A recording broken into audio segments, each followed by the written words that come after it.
The Islamic Republic has been plunged into chaos after the death of Mahsa Amini, who was allegedly beaten, arrested and left in a coma by the regime's morality police for not following the country's strict hijab laws. The protests have so far killed at least 100 protesters during the mass protests in Iran.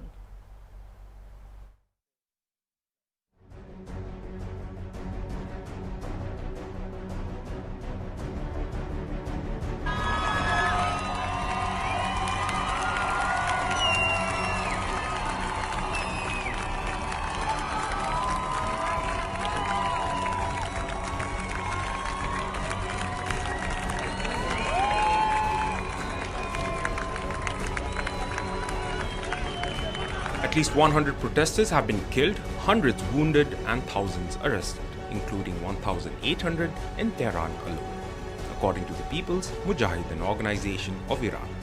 There have been protests in 133 cities in all 31 provinces. Mahsa's death sparked a wave of protests against the country's strict laws, which have been viciously cracked down upon by Tehran. Demonstrators have clashed with police, hurling rocks and bottles as well as setting fires in a number of cities following over a week of protests. Some women, meanwhile, have torn off their hijabs and thrown the legally required garment onto bonfires. Iran's Revolutionary Guard have vowed an even harsher crackdown on the protesters, which are being backed by women rights figures worldwide. Iran is claimed to have deployed an elite unit of all-female commando corps in a bid to bust the protests, with many demonstrators shouting, "Death to the dictator." The protesters burned the statue of their supreme leader, Amini, in his own hometown.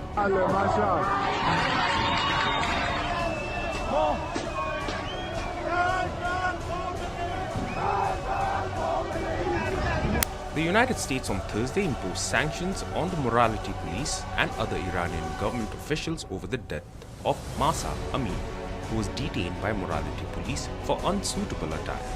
She died in detention after 3 days, which officials are saying she suffered a heart attack.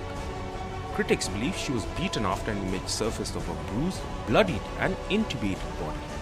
Amini's death has sparked Iran's biggest mass protest since at least 2019, when the public anger over skyrocketing gas prices drew huge crowds into the streets. The governor of Kurdistan, Ismail Zare Khosha, said earlier this week that 3 people were killed in his province, but he insisted that Iranian security forces were not responsible, instead blaming enemies of Iran. Internet access in parts of the country was cut on Thursday, a day after Iranian Communications Minister Issa Zaripor warned that such a step could be taken amid the protests.